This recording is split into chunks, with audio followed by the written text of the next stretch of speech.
Okay, so I want to jump right into the story because I know this title is crazy. Um, how the day my mother died was the most exciting day in my adult life. Okay, so backstory. My grandmother raised me and all of my siblings, maybe except the older ones. They spent more time with my mother, but me from the age of being a child to like 14, 15, when I started going to girls home and getting in trouble, my grandmother raised me. So that's who my mother was. I didn't see my mother a lot growing up. Maybe twice a year for like holidays, she would come over. Thanksgiving, Christmas was my grandmother was the one who cooked, so everybody would come over, and she would be a part of those people that came over. It was never a situation where it's like, oh, my mommy's coming over. I'm excited to see mommy. No, matter of fact, I can remember times, love you, G Lady, but G Lady, aka my grandma, the one who raised me, we called her G Lady. But it was times where G Lady would get upset that we would call my mother mommy or express that to her. And I guess as kids, me and my little brother, who's only a year under me, we noticed that and we stopped. I don't know if she actually directly said it to us, but it was pretty obvious.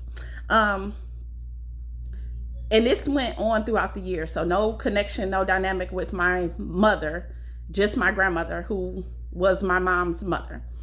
I remember when we was little, it was times when my grandma would need a break from us because we would be like bad fighting in school or something like that.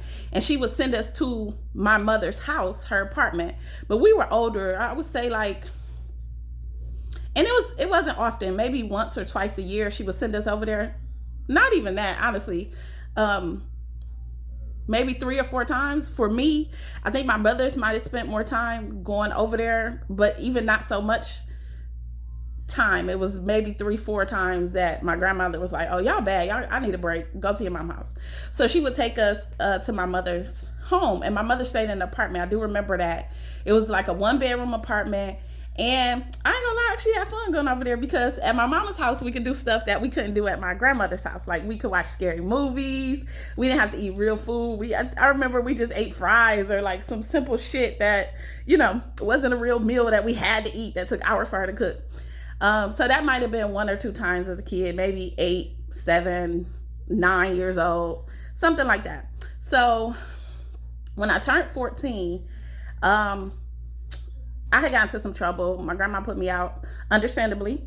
Went to go stay in a girls' home, and I ran away from that girls' home. And honestly, just wandering the streets after I ran, because it was a whole thing in the girls' home. Girls got into a fight with the staff. Everybody, all the girls ran away that day, for real. And I didn't want to go with the girls, so I ended up running away and just walking around, so young and crazy. And I ended up in a neighborhood in Detroit that looked so familiar. And I was like, damn, I think this is where my mama stay at. And so I wandered around, found the apartment that in my mind, and this was at 14 in the girls' home. I hadn't been to my mama's apartment since years prior to that. So 8, 9, something like that. But the apartment looked familiar. So I went into the apartment, rung every doorbell like, hey, do you know Carolyn Plant? Because that's my mother's name. End up finding her. Yes, that was my mother's apartment. And I guess I just went to talk to my mama. She wasn't there, actually. I had to wait outside. And then when she got back, she like, what the hell you doing here? And I'm like, I left G Lady house. She was crazy. Da, da. So she let me stay there. I stayed with my mama for a couple months. I remember turning 15 at my mother's apartment. So this is my first time really being present and understanding that my mother was on drugs. I think as a kid, I kind of knew, but not, like, you don't know. What do you know, right? And I never really thought about it because, again, my grandmother played that role as a mother. So the time I stayed with my mother, still no connection for real. It's a 1 bedroom. She did let me stay in the bedroom on like a pull-out couch bed, and she stayed in the living room. And between the doorway of the living room and the bedroom, besides there being a door at the bedroom, there was like a curtain, so she was closed off. Even when I would go to the bathroom or the kitchen, it's back there in the back room while she's in the living room. So there was no connection there either. I literally just lived where I could do whatever I want, and that was new because my grandma didn't play that. Like we had rules at my grandma's house, and it was pretty like we going to church, you going to school, you playing on the block. You can't even leave the block type stuff at my granny house. So when I stayed with my mother, still no real close dynamic or connection. It was just this lady I was staying with. What happened where I stopped staying with her is, She asked me one day to wash the dishes. And I think I refused to because I was like, I ain't washing the dishes. I don't eat here. Like, guys would come to my mama's house, or people would come to my mama's house, mostly guys, and they would give me money. And then it was a Glory Food store up the street on Rosa Parks. And I would go up to the Glory Food store and like buy snacks and cereal and stuff. Nothing that you had to cook, nothing that you really had to heat up. If it was like a Hot Pocket or something. I didn't really eat her food because, mind you, this is a stranger to me, kind of, for real. Even with me living with her, I didn't know this lady like that. So, and my granny, she ain't eat everybody food. She was bougie. So, so, yeah, I didn't really eat there. My mom was trying to get me to like wash the dishes. I'm like, I'm not washing the dishes. And then she tried to attack me. So I ended up running away from my mama's house. I probably stayed there a month, maybe if that. So I ended up leaving my mama's house. After that, did not see her again until I turned 19. I got my first apartment at 19. And she ended up coming over. I don't know how. I don't know if I like reached out to her. I don't know what happened, how I got in contact with her. But I ended up calling her, and I had a daughter by this time. So when I was staying with her, didn't have kids. I was like 14. I had turned 15.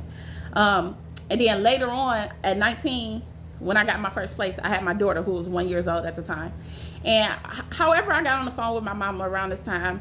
I got on the phone with her, and she asked if she could come over. Sure, she wants to meet her grandbaby. Like, sure, yeah, I'm older now. Yeah, come on over, mama. Not thinking like this is a lady is on drugs, and So she came over. When she came to my house to visit me and see my daughter, she had bags with her. Like, she had a suitcase, and I'm 19. I don't know how to tell this lady she can't stay with me. I don't know how to say, mama, you can't, or Carolyn, you can't stay with me. I don't even know if I ever called her. We'll get to that anyway. So I didn't know how to tell her she couldn't stay with me. So she ended up coming, spent the night. It was still like, okay, when is this lady leaving? We had conversations, but it was still like no big, deep dynamic where it's my mother-daughter type relationship. How she ended up leaving was I had some rent money left out. I used to pay my rent in cash because I'm young, this is my first place. And I had some money in one of my purses, like on the door, not being conscious of she's on drugs, she might still do. None of that. That shit didn't go through my mind at all. Y'all, my mama stole my rent money and left me like $5. And then left. She left. I woke up one day, she was gone. I didn't, even when she left, it was like I literally woke up and she was gone. There was no, all right, bye, Jess. None of that. She just was gone. And so it had to be around the time where I had to pay rent. Went to go check my little purse. She left me like $5 of my rent money. Whatever. Okay. So that was 19. That's when I stayed on Savannah. I seen her again. I had to be like, how old was I? Was this before or after? I had to be like 20. I want to say 23. I was working at a security company. Somehow I guess my mama got my phone number. Maybe I had the same phone number. I don't know. But she called me. And I was talking to her. I didn't hold no grudge from that money shit, the rent shit, because that was years ago. I got past that. I had the life shit going on. I didn't hold no grudge. And then I guess at this time, again, I was so numb to like feeling her that I didn't feel hurt or love or pain or none of that shit. I was numb to whatever. So she had called me and we got to talking. I'm like, yeah, I'm doing security over here off of 6 Mile and Telegraph now. She rode her bike and she met me near my job and asked me for some money and I gave it to her. I don't think the next time I seen her after that until my grandmother passed away. I seen her at the funeral. Again, this is a lady to me. I know it's my mama, but I don't know her like that.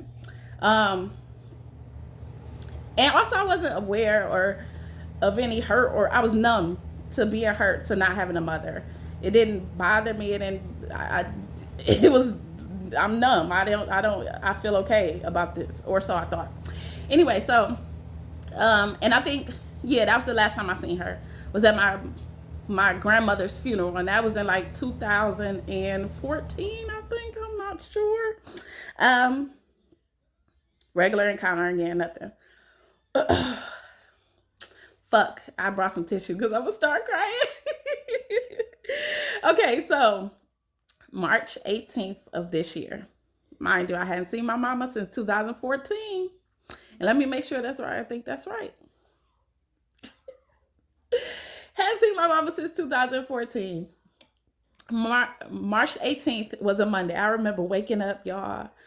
I felt good. I woke up good feeling on this Monday. I was like, damn, I don't want to go to work. I ain't got no more PTO time. Like, universe, help me, somebody. I don't want to go to work today. Like, and I work from home too. You know it's bad when you work from home and still don't want to go to work.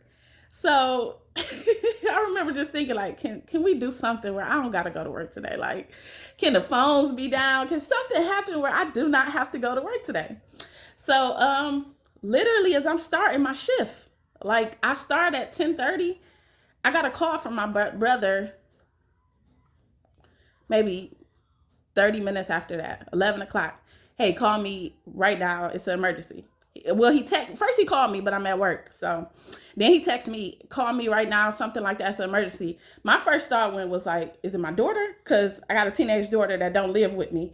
And I was wondering like, but how would they get in contact with him before me? So I wasn't going to call him, but I did. I ended up reaching out or texting because I'm like, ain't no emergency that big unless something happened to like my sister or something. So I reached out to him. He was like, I need you to go to the hospital. Mommy passed away. Bear with me, y'all. This might be triggering that I keep laughing, and maybe it's a coping method, but also my heart feels good as I'm telling this story because the end of the story is dope as fuck. So, he like, yeah, mommy is dying. She's at the hospital. I need you to get there.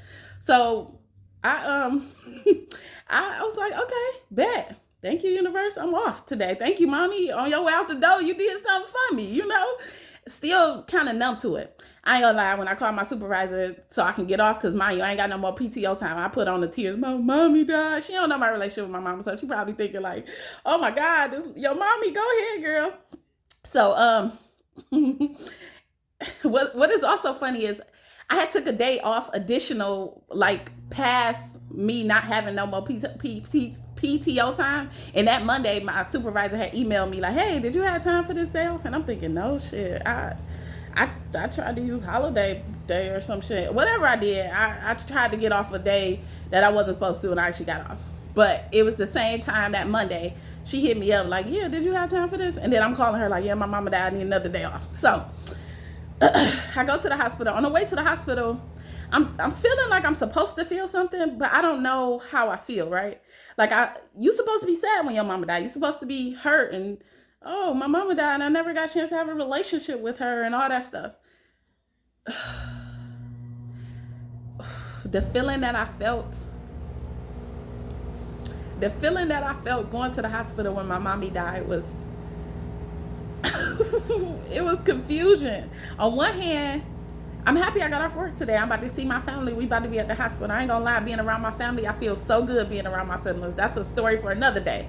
But also, a part of me felt good. What the fuck is this feeling? Why do I feel good? My mama just died. Like, even if this is a stranger, if I found out my neighbor next door died, I would be sad. It should be sad, some type of sadness, right? When your mama died. I get to the hospital, my sister there, I can feel her sadness. I'm an empath. I feel hurt for her. Now, mind you, my sister is older than me, so she know my mama. She had time with my mama. She spent time with my mama. She had a closer relation. Her and my older brother had a closer relationship with my mother. Get to the hospital, my mother's laying in the bed. She completely looks so different, like, oh, them hospitals, boy. Anyway, so my sister like, you want to spend time with her? I could leave out or whatever. And I'm in my mind, I'm thinking, I don't really know, but okay. So I tell her, yeah. And I'm in the room with my mommy, and I'm spiritual. Like I believe in energies, and I don't believe that we die. So I was like, okay, let this weird feeling go. And I just talked to her. I was like, hey, mommy. Which is so odd to say to me. I'm not gonna lie, I didn't grow up saying mommy or mama. So if I pause when I say mommy, it's beautiful as fuck that I say mommy now. Like I didn't grow up saying mommy. That word didn't resonate with me. That was a fucking numb word to me. So I'm in the hospital, I'm like, hey mommy or mama or whatever I called her at the time. Actually, no. When my sister first left out, I didn't say nothing. I was just in there because I didn't know what to say or what to do. Mind you, I didn't have no relationship with her. But then I left out. I ended up talking to my sister. I was like, "How you feeling?" And she explained, like, you know, she didn't know how to feel. She kind of, you know, wished they had a, you know, a better relationship or whatever. Now I look at death differently. I don't view death as the end all be all of everything because, again, energy don't die. So at some point, you know, my brother arrived, nieces, my other sister, other, you know, people started arriving at the hospital. And at one point, I got a chance while everybody was in the family room to go be in there with my mother again. And this time I was like, talk to her. You know you could talk to her. You know she can hear you. So I just started talking to her. Hey, mommy, how you doing? And during this time while I was sitting there talking to her, whatever I was talking to her about, I think I was telling her, like, Keith is here, which is my older brother. Angel's here, which is my little sister, who she's never met because she got adopted away from us. We just met her a couple years ago. A whole nother story for a whole nother day. But I'm telling her who all is here. It's like, everybody is here for you. Look how you brought us together. And I'm thinking that the excitement that I was feeling in my heart was the excitement of my family being... I don't want to fucking cry. The excitement of my family being together. Like, I love when we come together because for some reason I didn't allow myself to connect with them for so long. So whatever. So I'm thinking that this is the excitement. But as I'm in there talking to her, and I'm like, yeah, mommy, like, you know, everybody is here. Look how you brought us all together. Even my niece showed up. Like, but all my nieces showed up, matter of fact. So, except the baby niece, but you know, whatever. But anyway, so my nieces showed up or whatever, and I'm like, oh, mommy, you know, you brought us all together. And I'm in there talking with this big ass smile on my face. And I'm like, I know the doctor's like, this bitch, why is she smiling at her mama dying? Like, her mama is in there on her deathbed. She about to die. She about to be out the game, as me and my son would say. And so as I'm talking to her, I'm just like, I'm feeling excited. Like, even as I'm going from the hospital room to where the family room is, where they kept us all at, I'm damn near skipping through the hospital hallways. I'm like, chill out, Jessica. Like, your mama's dying. You ain't supposed to be feeling this excitement. And I'm still not clear on why I feel excited. Okay. We in the family room. Doctors come in and they like, your mother is about to die. She only got a couple minutes. We about to pull the plug. Who wants to be in there? And I'm like, well, I don't want to be in there. I don't want to see her die. I don't want to see nobody die. My older sister and my older brother went into the room. Me and my little sister, and I think some of my nieces went in the room or whatever to see her die. But I stayed back in the family room. And I was like, I don't want to see her die, whatever. So we in the family room or whatever, and my sister ended up coming back from the actual room where my mother was about to die at and coming back into the family room. And she was like, yeah, she's not dead yet. Y'all want to, come say your last goodbyes. I did not want to get up, but something said, get up, take your ass in there. So I did. I went in there. Everybody in there. My nieces is surrounded around the bed. And my brother was over there, like, by the window, looking out the window. And my heart, So I'm not going to say I was happy because I felt bad for the people that felt bad. And I could feel, like, I don't think I ever seen my brother cry, which that's easy. It's not like I was around him that long, but whatever. But I could feel, like, his hurt. That's his mama, he the oldest. So he spent the most time with her. He knew her. I don't know if I mentioned she was on drugs. And as a kid, or even younger, I would say she was a crackhead. But I honestly don't know what drug she was on. But whatever it was one of them strong drugs. I don't think it was meth, but we gonna say crack for the purposes of this. So she was on drugs. I don't think I mentioned that. She was on drugs. And so around the hospital bed, it's me and my three nieces. My niece Stephanie, my niece Sierra, and my niece Adrian, and me. It's us four, two on one side, two on the other side. And I'm the closest to my mother. I don't know why I did this. I don't think, if I've ever touched my mother in the past, it was a numb touching. Like, how you get a hug from somebody and you don't really feel shit, or it was numb. Something had me put my hand on my mama's forehead. Something had me put my hand on my mama's forehead, and I said, look, mommy, everybody is here. With my hand on her forehead, I'm talking to her. I'm like, everybody is here. It's okay for you to leave. You good to go. Like, you did it. Everybody here for you. Like, you good. Do y'all know, with my nieces around the bed, my hand on my mama's forehead, she took her last breath. Fuck, I did not want to cry in this video. Whatever, I got my tissue. So I put my hand on my mother's forehead. She took her, I said that to her. When I got done saying that to her, she took her last, and that was her last fucking breath.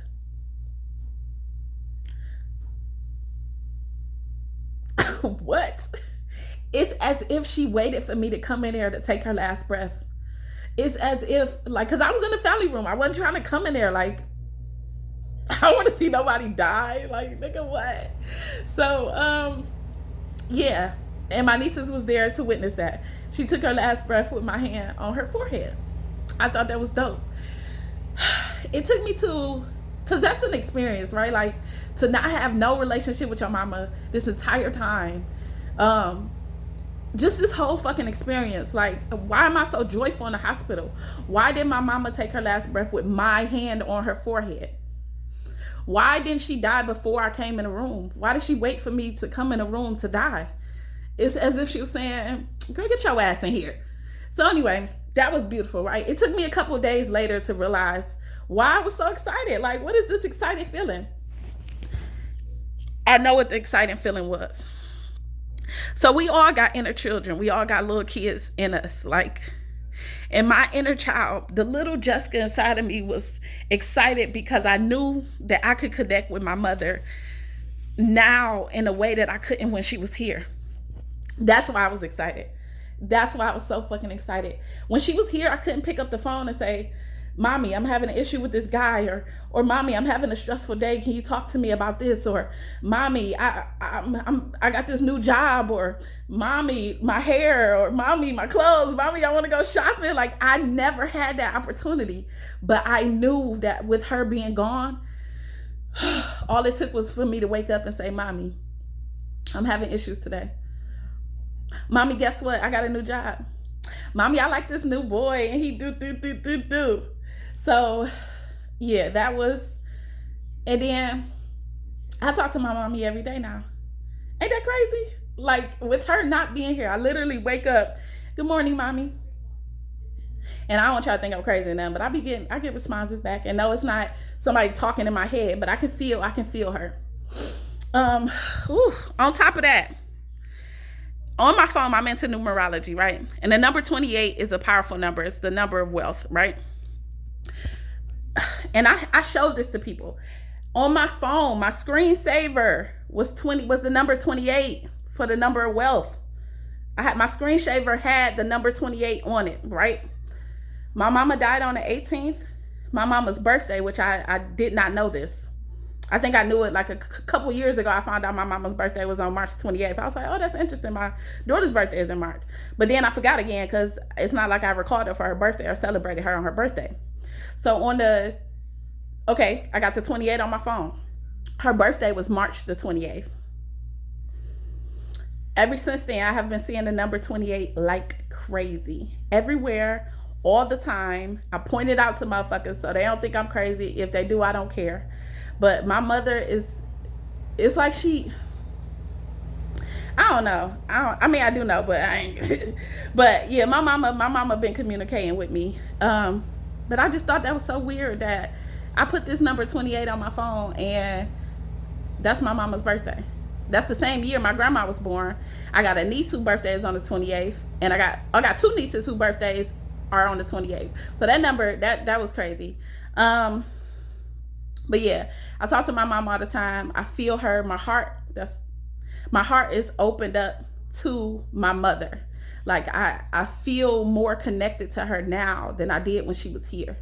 I can express myself to her. I got this huge picture from like her funeral, the big pictures they have up by the casket and stuff. I got it here. Like, I can feel my mother now, y'all. Like, I can talk to my mama. I can,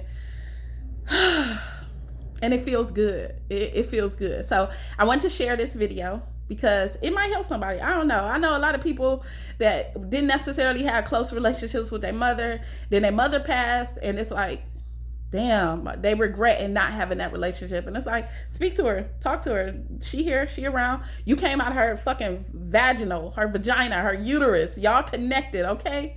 So, yep, that's all.